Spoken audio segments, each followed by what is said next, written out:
Welcome back, everyone, to another fantastic strategy session with Tom Sosnoff, CEO of Tasty Live. Today, we're going to be diving into a topic that many of you have been requesting on 0 days to expiration strategies. Tom, first of all, welcome. Thanks so much. Thanks for having me again, Tony.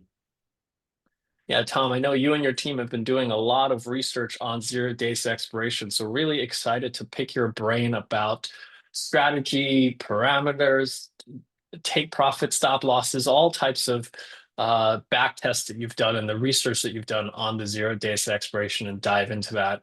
So before we get started, just to remind everyone here, these education sessions that we host every single Thursday afternoon is really focused on helping you develop as a trader to help you build confidence to sustainably grow your account in the long run. As you can see, many of you have already chimed into the chat window saying hello. So if you're joining us for the first time, first of all, we do this every single Thursday.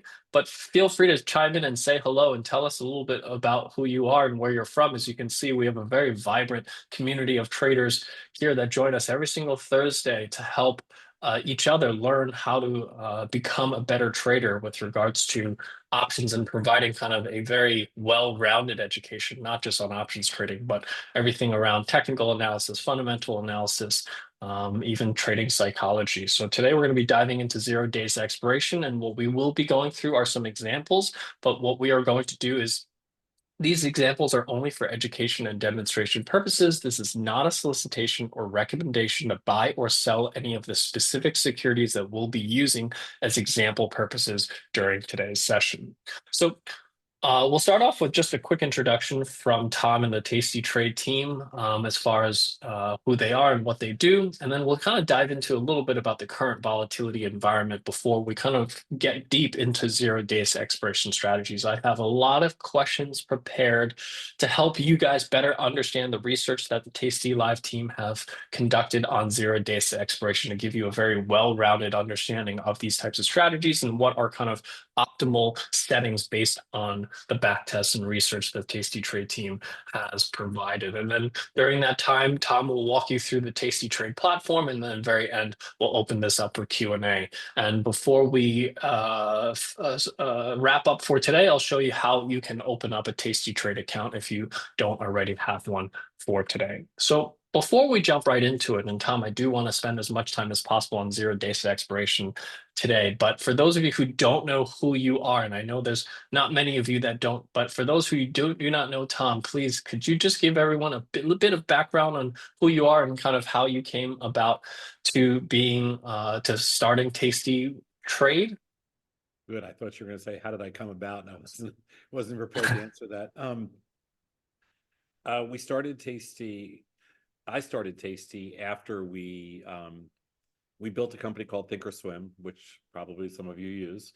And after 20 years on the floor, I built Thinkorswim. And after 10 years of being of Thinkorswim, which was a public company, we got bought out by TD Ameritrade. 2 years after we got bought out, I left to build a digital network called TastyTrade. And we morphed TastyTrade into Tasty Live. And now TastyTrade is back as the broker dealer, which we launched in 2017. And so now we're finishing up year 7.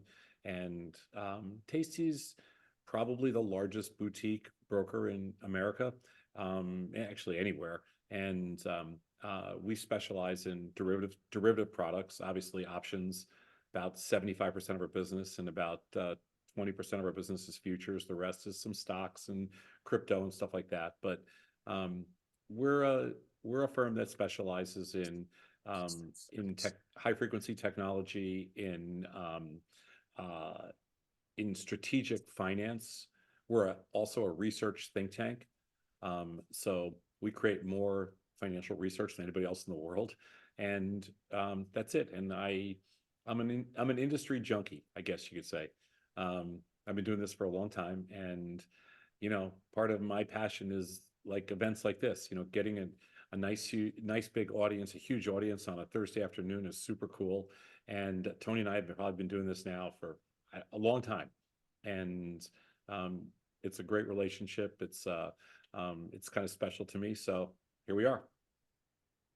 Yeah, thank you so much, Tom. And and for those of you that don't know, I learned how to trade options watching Tom's webinars 18 years ago when you were on Thinkorswim. So it's really come full circle, and I'm really honored to have you here and be doing sessions with you on trading derivatives and diving really deep, because this is really how I learned how to do this.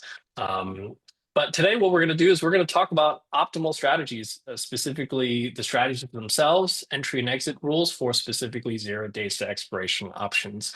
Um, for those of you that are asking for the recording or the slides, you'll be able to follow along as long as you have a free trial to OptionsPlay, which you can sign up using the link on your screen in the chat window, or if you point your phone to the QR code, you'll be able to sign up for a free trial and get access to both the platform that we offer as well as the recording and the slides from today's session.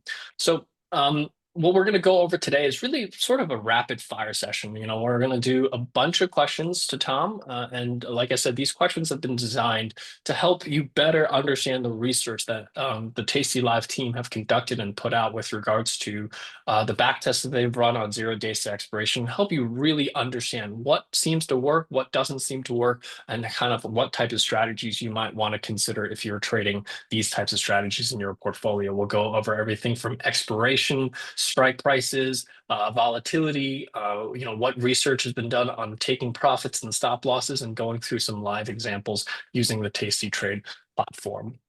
So, first question, Tom, before we dive into the details of 0 days to expiration, I do want to talk a little bit about, when you're trading these 0 days to expiration strategies, there are a few different products that you can choose from, right? SPX obviously being the 800-pound gorilla in the room.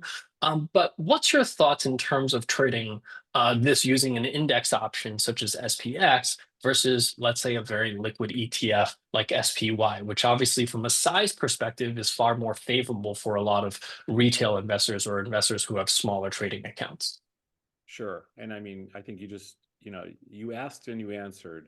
Um, uh, if you need to get smaller, SPY would be the choice. And I think that most people trade SPX simply because it is the most liquid product in the world, and it's also cash settled.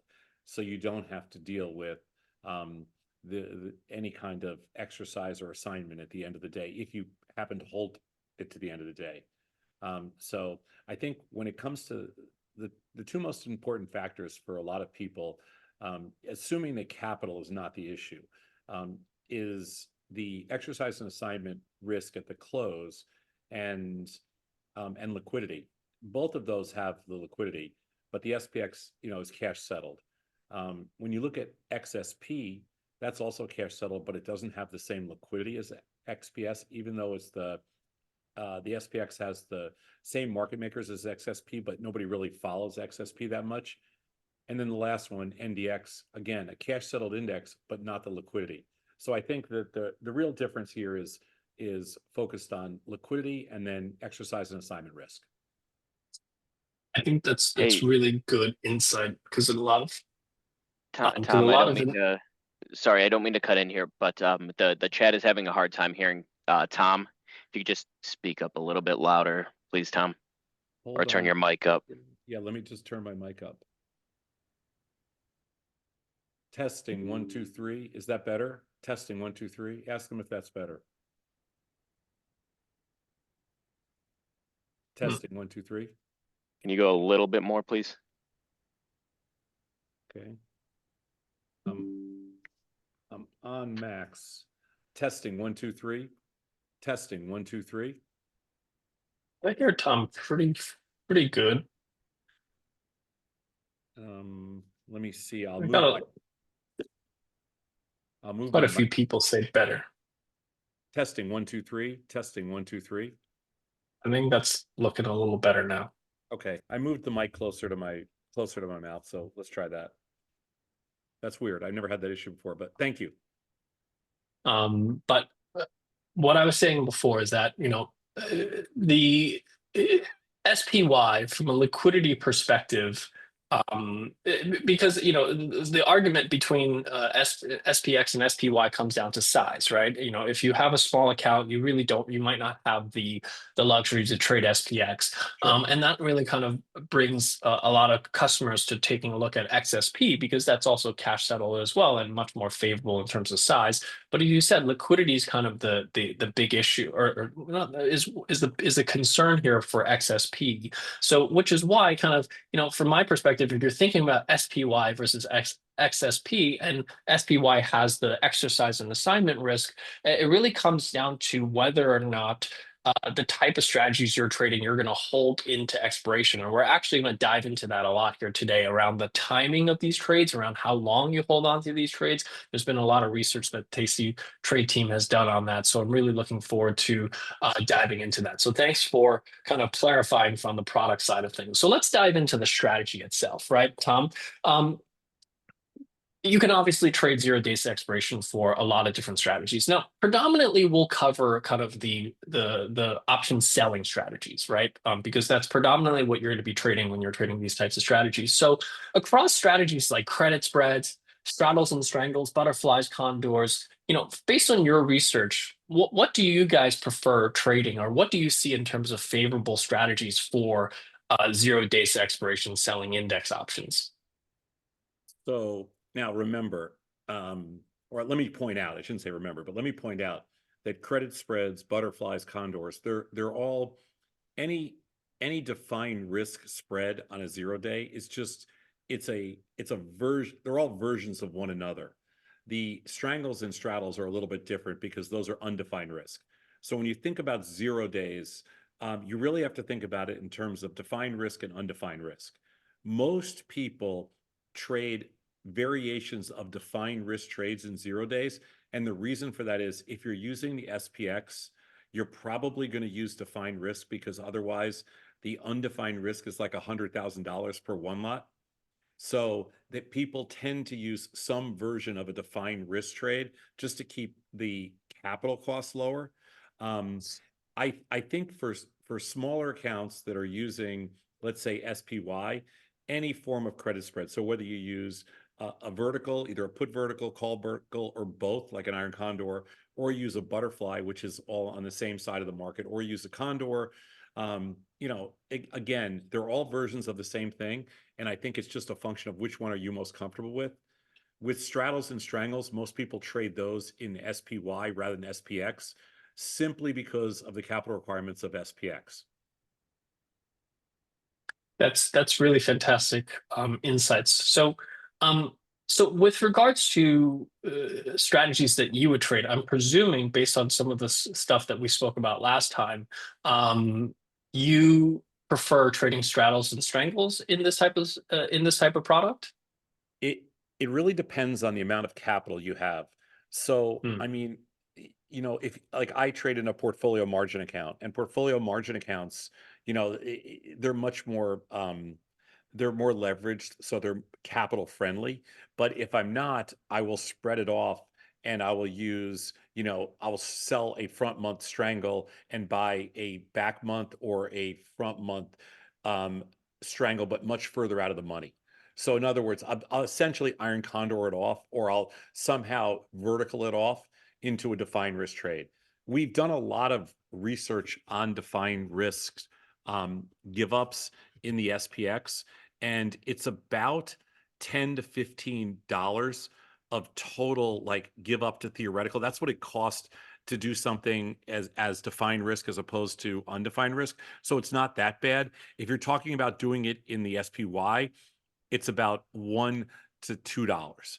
So if you want to have an idea of how much does it cost, actually, what is my drag if I go from a undefined risk to a defined risk trade, it's about $10 to $15 in the SPX over the course of a day, and it's about $1 to $2 in the SPY.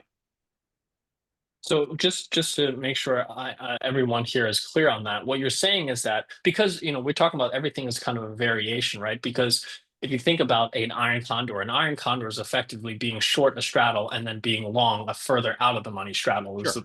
I think is one way to think about it, or you can think about it as Sure. two credit spreads. But I think from the perspective of what you're saying is that the difference between selling a a strangle versus selling an iron condor is about $10 to $15 for SPX or $1 to $2 in terms of SPY that you're giving up in terms of P&L throughout the day, correct? Exactly. Because people say, hey, put a number on it. So I'm giving a number. Right. And in exchange for that $10 to $15 in SPX and $1 to $2 in SPY, what you're doing is you're significantly reducing the amount of margin requirement required to sell a strangle, right? Or effectively have a risk profile that's very similar to being short a strangle, but you're giving up some P&L in exchange for having a much lower margin requirement.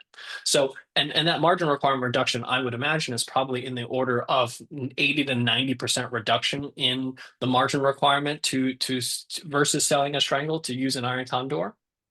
Yeah, it's about 80% plus. Right.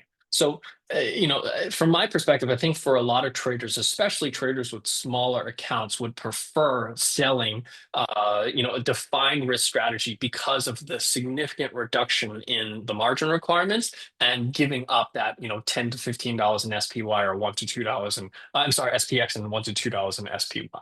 Sure, that makes total sense.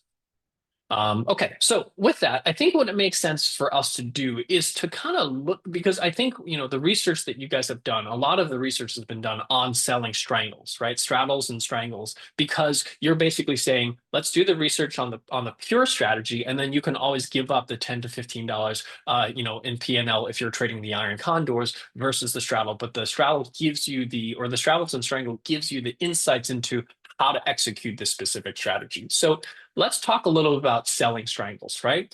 You can obviously sell a 50 delta and at the money straddle, or you can start spreading it out 40, 30, 20, and maybe even going out to 10 deltas. So based on your research, kind of which deltas have shown better performance on this type of strategy? Okay, so now we're getting into the fun stuff because these are the things. So I should give you a little background on our research. We research zero DTs. We have a massive database, a private database to research zero DTs. One of our top researchers, who is a mathematician, Jacob Perlman, and he's a brilliant mathematician, and he's our lead researcher on zero DTs. And like I said, he has a PhD in math from University of Chicago, and the kid is just crazy smart. And we've looked at this every which way. And what we do is we research basically every tick 10 minutes apart, going back now for 20 months, because there's 20 months of good SPX or SPY research. I'm sorry, of data. And what we found is it is very easy when you're doing research to pick a delta, like you're doing here, 20 deltas, 30 deltas. Basically we pick either 16, 20, or 25, let's just say as an example. But when you're not doing a discussion, Tony, like this, the way Tony Batista and I trade 0 days is we actually use expected move. So like if I was giving a lecture like you are now, I would say either the 16 or the 20 delta is where we would start. But in reality, my preference is to look at the expected move. Can we pull up the software for a quick second? Yeah, let's do that. Okay. And I'd love for you to explain kind of the difference between using something like a 16 delta and expected move. Sure. Let's do this. So can you see my software yet or no? Not yet. You just have to hit share screen. Okay, hold on. Let's see. Yes. I'm going to go here and share. Okay. Can you see this? I'm going to go to the reason I'm going to the 1 day is because that'll be the 0 day tomorrow. All right. Yeah. Okay. So this is the 0 day in the SPX. I hope everybody can see this. I know it's a little small, but I just want to give you, and almost every platform has this. I mean, Tasty's built around this, but almost every platform has this. You can see right here, it says 1D. That's 1 day. So tomorrow morning, these will be the 0 DTs. So if you were listening to this conversation, you are listening to this conversation with Tony and myself tonight, the first thing that I would say is you go over here and you look at this. This in parentheses is the expected move for tomorrow. Now that move is a derivative of Black-Scholes which basically takes the implied volatility of the at-the-money strikes, not the out-of-the-money strikes, but the 3 at-the-money strikes, 60% of the at-the-money, 30% of the nearest, and 10% of the next nearest. And what it does is it backs out an expected move, which in this case for tomorrow is $22. You can see it there. It's $21.95, right? So when Tony said, what strike would I use? I would subtract $22 from the closing price, which you can round, like you could say $25, for example. So the closing price was $60.51. So by default, I would sell, just as an example, the 60.25 and the 60, let's just call it 60.75. Those would be the 2 options I pick. Now it turns out they're the 22 delta and the 19 delta. So, but what I do is we go to the expected move, and then that's where we start and pick our strikes. Because again, if I was teaching a course tonight, I would say I'd go to the 20 delta, and obviously 19 and 22, the 20 delta is the average. But when you're doing it in real time, what you want to do is take the expected move, whatever that expected move is, because that's the marketplace telling you that 70% of the time, that number is going to be spot on. And you take that expected move, and that becomes your short strikes. Now, whether you're selling a strangle or you're iron condoring this off by buying the wings way out here or buying the wings in the back month, that's the way you do it. And if you were going to go, and let's say you had a smaller account, like you said, and you did it in SPY, you would do the exact same thing. You'd go to the 1 day. The expect to move tomorrow is $2. So you'd go to the at-the-money strike, and which closed at 634, and you can go down to the 2.5, and you can go up to, let's just say, the 7s. And there is your expected move short strikes. That's where you start at. And then from that point, you can adjust accordingly depending on how much premium you want to collect or what you're willing to accept probabilistically. Does that make sense? Yeah, that makes a lot of sense. And as you can see here, in the 602.5, that's actually a 27 delta, versus like the 20 delta would have been closer to the 602s. So slight difference, sorry. but You know what? I actually to do this thing equal, it probably would have been 602, 607. I'm sorry. You're right. Yep. So you're still very close to that 20 delta. Yep. So yeah, so expected move is close to 20 delta. It might not be exactly 20 deltas, but you're getting pretty close to that for a lot of traders who are kind of looking at this. And then I do want you to walk through kind of buying the wings, right? Because as you say, selling this, the margin requirement on selling, well, we can go back to this is the 11 days. Oh, I'm sorry. Let me do this again. Apologize. 1 day. Let's see. 1 day. Okay, go. Got it. So I'm going to do the 25 and the 75. 75 right there. Okay. That's the 1 day. Right. So I want, if you can we walk through buying the wings so that you're not selling something with undefined risk? Sure. So here's how now we've done a crazy amount of research on 0 DTs. And the reason before I suggested the 20 delta is because the expected move always is going to come up right near the 20 delta. It's just a little cleaner when you do the exact expected move. Now, the key to buying the wings when you want to buy them, because this is discretionary. There's nothing, there's not a set rule on wings, but there's a couple of very interesting choices. If you are one of those people that liked to do a 0 DTE trade every day, you might choose to buy wings that go out a little bit further in time, like go to the 30 days and go out to the expected move 30 days from now and buy those wings and hold them for a couple of days. So you don't have to trade in and out of them every single day. But if you were doing it as a 1 day trade, our default is $20. So our default, based on our research, which is very mechanical like, would take you to these wings, $20 wide. And the reason is $5 is too narrow. Our research shows that $10 is a little too narrow, and $20 seems to be the sweet spot research-wise. But the difference between $20, $15, and $25 wide is pretty marginal. It's just that $20 seems to be optimal in all of our studies if you're going to go same with the front month.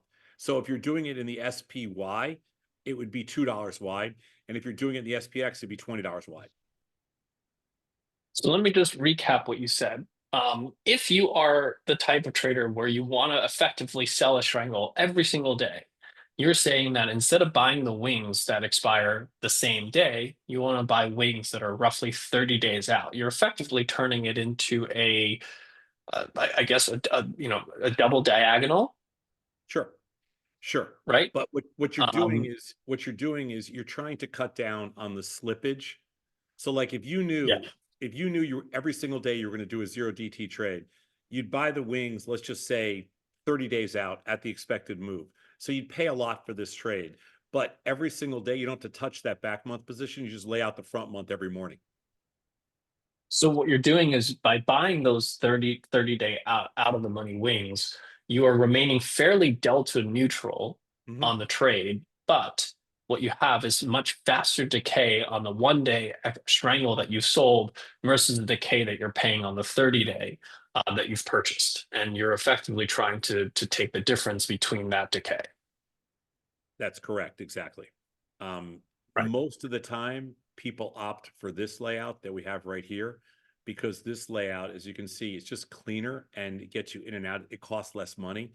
So this layout would be, easier. Now on Tasty, if you said, hey, I want to put up a little less money, you can just drag these in and make it $15 wide. Or you want to put up a little less money than that, take less risk, you make it $10 wide. It's just the 20 was optimal. You go to the expected move, you set your wings out 20.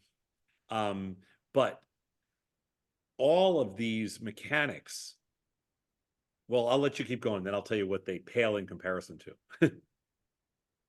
Okay. And just to kind of compare that, right? So when you say the optimal is around $20 wide on an iron Yes. condor, the buying power on that or the margin requirement on that is around $10,000 in this particular case for In one lot. in this particular Oh, case, sorry. no, in this particular case, Right. $1,000 $1,000 for a one lot. Right. Okay. minus the So, credit you receive. right. Okay. So as you said, your preference is this particular structure, which the way that I kind of interpreted what you said is that you're not selling this type of strategy every single day. You're being more selective in terms of when you choose to sell that. So before we get into that, I do want to talk a little bit about timing, right? Because I know you guys have done a lot of research with regards to when to enter this trade. Do you enter at the open? Do you enter this trade near the close? Do you enter in the middle of the day? What's your thoughts around that, and what does the research show around that? Okay, this is the most important thing you're going to hear today, is entry and exit on 0 days. One of the things that we've found out through our research is that all 0 day trades are not created equal at all. And if you want to trade 0 days, you want to do it early on. There is zero edge, or there's no advantage to waiting. So when we talk about early on, I'm saying in the first half hour of the day. It doesn't have to be in the first 5 minutes of the day. But if you want to trade 0 DTE trades, you want to put your position on in the first half hour of trading. That is the optimal time. In Chicago, prior to 9 o'clock. In New York, prior to 10 o'clock. That's the optimal time to put the trade on in the first half hour of trading. Um, okay, perfect. And then I want to talk a little bit about holding periods and kind of when, like, once you put it on, Sure. how long do you hold on to it? And I know you guys have done a lot of research on whether or not it makes sense to take profits, whether it makes sense to cut losses. So let's walk through both of those separately. Let's talk about taking profits first, right? The research on Sure. if you were to sell, let's say this expected move iron condor that's $20 wide, you put it on, within 30 minutes of the open. How long do you hold on to it? Do you put in? Do you take profits? Or where do you take profits if you do put on a position like this? Okay, so this particular 0 day, would be for tomorrow. The credit, if we assumed we filled at the mid price, the credit would be $2.80. So the amount of money that we'd be putting up to make this trade is $720. Everybody understands the risk is $720. The potential profit is the inverse of that, obviously, or 280. And you want to put this trade on in the first 30 minutes of the day. But here is the single most important thing you're going to hear today with respect to 0 DTs. every piece of research we've done for the last 20 months on zero DTEs all points to taking profits at approximately 25% of your max profit.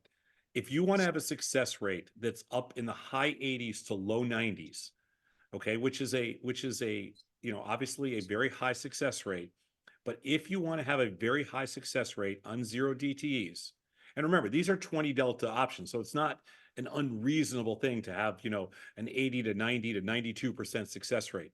But if you want a success rate, and because we've had contracting volatility over the last, almost 2 years, that's why the success rates are so high, because we haven't had a prolonged down move. You have to take profits at 25% of max profit. So 25% of max profit on this particular trade would be 70 cents. So you'd put it in order to buy this back at 210. That's right. And if the iron condor that you sold at originally for $2.80 is trading at $2.10, time to get out of the trade. So a relatively small percentage of the max gain. 25% of max gain is the optimal percentage. Now, let me tell you something that's really interesting. If you think that over time, waiting for a larger percentage, like 50%, 75%, or letting it go to the end of the day, the amount of money that you make on a per trade that you do will actually go down, not up, if you hold out for a larger profit. The biggest mistake people make when they trade 0 days is they try to squeeze it for max profit or for more than 25%. You actually make more money per trade over the last 20 months if you manage at 25% than if you manage at 35, 45, 55, 65, 75, 85, whatever it is. So managing at 25% gives you the highest pop, the highest probability of profit, close to 90%, and also the most P&L per trade and per day. And what I found really interesting about this piece of research was that I forget the exact time, but the average time that you end up getting out of the trade at 25% of max gain is something like, I think it was 11 a.m. or sorry, 10:30 a.m. Central Time, right? You are Which was correct. roughly about 2 hours from market entry. It's between 90 minutes and 120 minutes. That's the average. And you are exactly right. You read that right. So basically, if you enter at the open and you put on an iron condor like this and you take profit at 25% of max gain, you're usually typically out by about 2 hours of the trading period. Now, let me ask you this. Let's say you take profits at 10 o'clock, 10:30 on an iron condor like this. Do you establish a new iron condor and continue trading in the day, or do you just stop trading for the rest of the day? That is a great question, because we have done extensive research on that. And our research shows, and this is crazy because of the risk, because how the risk changes over the course of the day, and because as you get later on in the day, the risk is very different. It turns out that if you try to redeploy the capital on the same day, your success rate goes down and your net P&L goes lower. So reloading and redeploying the same day is not a viable strategy. Really interesting research. Entering at the open. Crazy. Yep. Entering at the open, taking profit at the 25% max gain. If you hit that, you get out and you don't place another trade. But let's say what happens when the trade goes against you. What do? Do you close out at a specific point? Do you hold it to the end of the day? What's your thoughts there? So this is another really interesting piece of research. And by the way, all this research is in our archives, and it's all math-based. So it's crazy, all crazy derivatives of Black-Scholes and all crazy math formulas that we use with our database. But here's a really interesting statistic as well. If the trade goes against you, my preference, okay, and I'm saying my preference is I like to close out the trade, whether it's 1 times or 2 times the loss, okay, whatever it is. I prefer to close out the trade by noon. Now, that doesn't mean, because I also will adjust trades, I'll also move strikes, all that kind of stuff. But when I have a losing 0 DT trade, I don't hold it past noon. That's a personal preference of mine. But if you hold it to the end of the day, or if you close it out for a profit over, for a loss, whether it's 1, 2, or 3x, our research shows that in the end, they all work out exactly the same. Like all the losing trades, whether you hold to the end of the day and go for max loss, or whether you take a smaller loss more often, because a lot of times you have a big loss in the middle day and it comes back to be a profit at the end of the day. So you wouldn't have realized that if you close out early like I do. The end result is they're very similar. So it comes down to a matter of preference on losing trades. I prefer to close and move on because I don't like it messing with my head. Other people prefer to just, set it and forget it. In the end, if you're active, it doesn't matter. But I prefer to take my losses based on time, which is before noon, I'm out. That's really good insight as well. So it kind of, I mean, chances are if you're trading 0 day expiration strategies, you're probably glued to a screen for a good portion of the day. But if Yep. you happen to be, putting on the trade at 9:30, putting in that take profit, take profit order, and you walk away, and if it never hits and you hold it to expiration, and it simply is, especially in a cash settle like SPX, then you're saying is that you're not getting any additional benefit or a bigger loss by leaving it to expiration rather than managing it early, which is I Yes. think really good insight. And if you do decide to look at Tasty research, all our research assumes that on losing positions, you do nothing and you go to the end of the day. So the losses for us are all max losses. Not max losses, but the loss for us all go to the end of the day, whatever happens, because it's easier to do research that way because it's consistent. Right. Um, Understood. Really amazing insights. So I think this leads us to the last part, which I actually thought was probably some of the most interesting research that I saw on this specific strategy. Because as you said, this type of strategy, the one where you're trading an iron condor, right? You put on it's not something you trade every single day. So when do you put on this trade? I thought that was really interesting research that you did, especially with like the difference between SPX and VIX and the relationship there and how that has affected the P&L of this specific trade. I'd love for you to kind of dive into that if you don't mind. Yeah, now we're getting into some of the heavy stuff. And there are lots of different schools of thought on this. For me personally, and again, I'm a little different than others. I have been studying zero TTs I've been studying the concept of zero DT trades since 2005. I mean, that's how far back this goes. To give you a little backstory, the whole genesis of zero DT trades was that myself and Tom Preston presented zero and weekly DT trades to the SIBO. We presented to the new product committee in 2005, and they started it for the SPX. So it was kind of like we put together this whole presentation because we wanted it for our customers. So I have a lot of history with zero DTs. To answer your question, let me think about this for a second to get in. I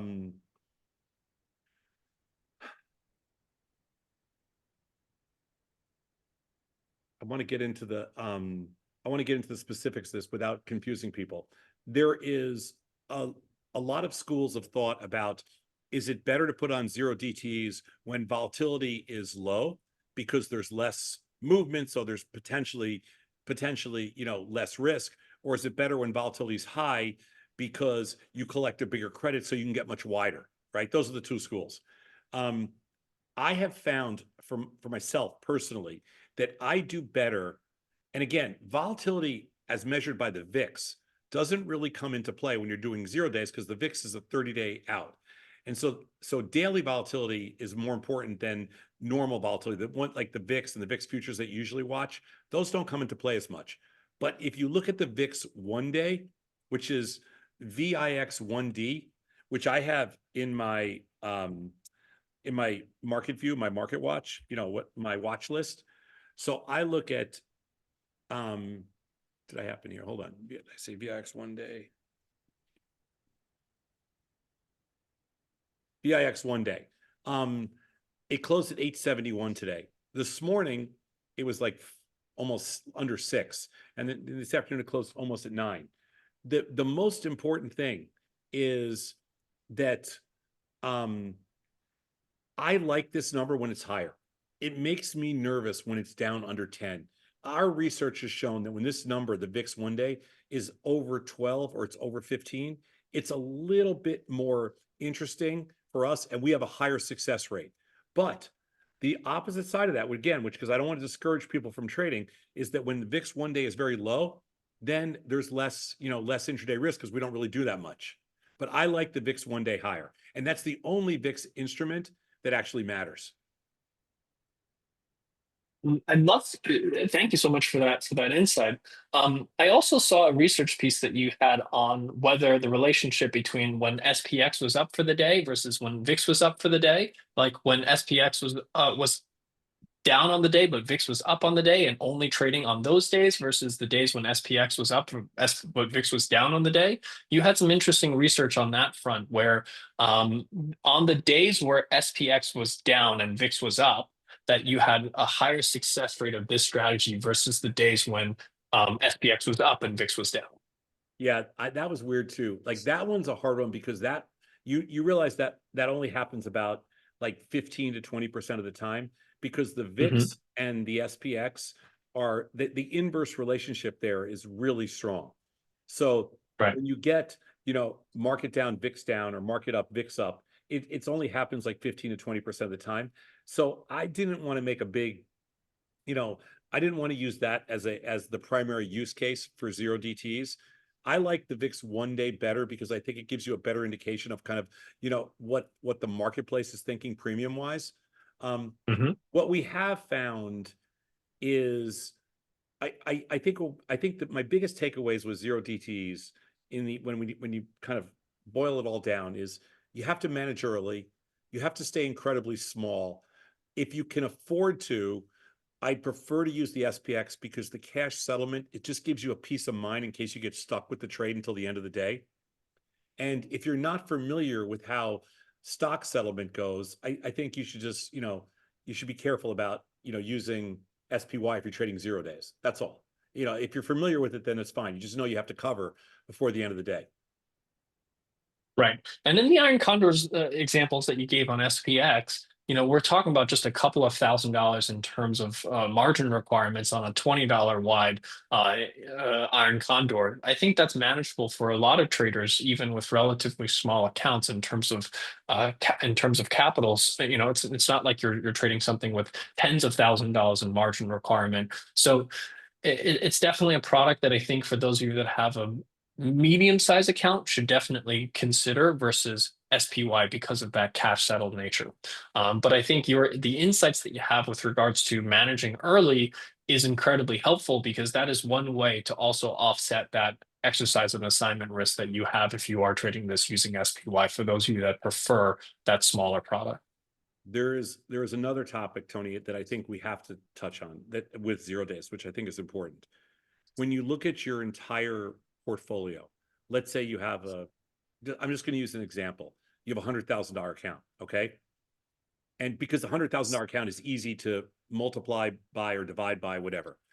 And I think you have to recognize that when you're talking about zero DTE, there's a lot less what we call like mechanical edge. So when Tony gives a lesson or has a discussion on a trade that's 30 or 40 or 50 days out, and you have duration, you're buying duration, you can talk about things like, you know what, I'm buying low implied volatility, selling high implied volatility, I'm selling high IVR, you're doing all these things where you think you have this, you've optimized the trade based on mechanics.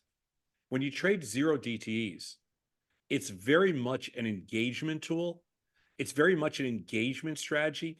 It's much less of a strategy that has any kind of a mechanical or theoretical or optimized edge, meaning it's very close to like, you're playing almost a zero-sum game. So the point I want to make is that if you're going to trade the zero DTEs and you have like $100,000 account or something, what you really want to be careful with is that you don't allocate much more than 3, 5, 7, 10, max 15% of the account. Like you never want to be much more than that 10% of the account because there's just not a lot of edge. There has been a lot of profits in the zero DTEs simply because we've spent essentially a year with volatility contracting and it's a short vol play every single day, essentially a version of it. So if you've used that strategy, it's been very effective in 2024. But I still would not go much higher than 10% of your account. And in some cases, if you have a larger account, 3 to 5%. If you have a smaller account, maybe 15%. But you have to be very careful about account allocation, because you don't want to get too big in zero DTs. Because the other thing is, you can't really like roll forward. You can't really adjust those trades that much. Things move really quickly. It's kind of it's kind of an instant gratification trade. And I want to see people hang around. Tony, you and I have talked about this a lot. Longevity is the key to this business. You got to hang around forever. And if you're going to, you can't put into trades where it's all or none. Yeah, we've talked a lot about this, the concept of an infinite versus finite game. This is not like a game like basketball or chess. It's an infinite game. It's not about winning. It's about staying in business and continuing to have enough capital to trade another day. So a very different mindset when you think of it from that perspective. A lot of traders still think of this as winning and losing, but there's no winning in trading. You either have enough capital to trade another day or you don't. With that, thank you so much, Tom. This has been incredibly, incredibly insightful. For those of you that want to have access to the TastyTrade platform that Tom just showed you to be able to trade these types of strategies, there's actually a bonus that they're currently running for setting up a TastyTrade account. You can sign up using trade.optionsplay.com/TastyTrade, or you can point your phone to that QR code on your screen. But overall, this has been an incredibly active discussion on zero days to expiration. I learned a lot. I hope many of you have on this type of strategy, especially if you're trading this or you're thinking about trading this. These are the types of things that you need to be able to understand and implement into your strategy if you want to be successful with zero days to expiration. So I have found this incredibly insightful. Tom, thank you so much for your time here today. What I'll do is I'll open this up for Q&A for a couple of minutes here. And if you want access to today's slides, which many of you might want, just sign up for a free account here at OptionsPlay using the QR code on your screen or optionsplay.com/signup. What I will do is I will type up the notes from today's session on each of the slides and give you kind of not only the questions we asked, but also some of the responses that Tom gave to help you give you kind of a cheat sheet of all the things that we discussed during today's session. And I'll put this slide up here for one more second for those of you that want to start your TastyTrade account. And what I'll do is I'll open the Q&A section here for 1 second and see if there are any questions that we can look at. I actually think we addressed a lot of these questions. How long does it take to reach your profit target for a straddle? We've actually already addressed that. Can we use the same strategy on SPY? And very much, we said you can. There's obviously a difference in terms of the fact that SPY is not cash settled. So you do have to make sure that you manage that around expirations. But if you follow the rules, yeah, sorry. Go ahead. Sorry, Tony. One thing I don't want to leave out, because Tasty is indifferent to product, and some people don't like the pattern day trading rules, and so we also support the zero DTs in the ES futures, which there's no real difference between ES futures and the other products, except they're future settled, but they have no pattern day trading rules. So I just bring that up because it doesn't matter what product you use, they're all the same. Right. Yeah, so for those of you that are not familiar, ES futures, we're talking about options on the S&P E-mini futures is what Tom is referring to. Those are also super liquid and a suitable product for trading, and it's almost equivalent to trading the SPX SPX index options from a sizing perspective. Yep, perfect. Can use the strategy for individual stocks. So individual stocks do not have, you can trade them theoretically, you can trade them on Fridays, but Tom, I don't think I would recommend doing that. Most individual stock, clearly if you wanted to try something like that in like Tesla or Nvidia that are super liquid, you could, but it's much cleaner in the indexes, I promise you. Right. Any research on days of the week, like Monday through Friday? Is there any edge on a specific day of the week? That's a great question. It's a great question, and the answer is no. It doesn't matter what day it is, they are all completely random. We've done that study, and the results are completely random. Good to know. You know, a lot of people like, I still every single time it's a triple or quadruple witching hour and I'm on CNBC, they're always asking me about, what's the difference? There's really not a big difference on any of those things in terms of trading. Certainly the same with days of the week. One question saying, Peter asking if you already have an OptionsPlay account, how do you get the notes? If you already have an OptionsPlay account, we will send that out this weekend along with the recording and the notes. I will be typing up, Tom's responses to these questions, and I will be including it in the slides today. Do you put on trades when there's news like CPI or Fed news coming out, and some of them come out at 10 a.m. Eastern? Any thoughts there, Tom? Yeah, well, luckily most of the economic reports come out an hour before the equity markets open, but there are times like a Fed report at 1 o'clock in the afternoon. One of the reasons we like to cover by noon is you don't have to deal with like Fed reports that come out then. There are some numbers that come out at 10 o'clock, and yeah, we don't take those. Those, you have to remember, in an efficient market, which obviously the S&Ps are, everybody knows that there's a number at 10 o'clock. So the risk of that 10 o'clock number movement is already built into the option prices. So you're saying on those days you're typically getting a higher premium and to some degree offsets that expected or potential volatility on that day. It's already built into the prices. Exactly. Oh, can you repeat the symbol that's not subject to day trading rule? That's the E-mini. That's the options on the E-mini futures. On And it looks like Tasty, it's /ES. Yes, yeah. My Twitter handle from the days of learning how to trade with you was E-mini toss. Because I learned how to trade futures on the Thinkorswim platform. You can actually go find that Twitter handle. That Twitter handle still exists, and you can see all my trades from back then when I was learning how to trade. So it's a bit of a flashback to the days when I was learning how to trade options with Tom on Thinkorswim.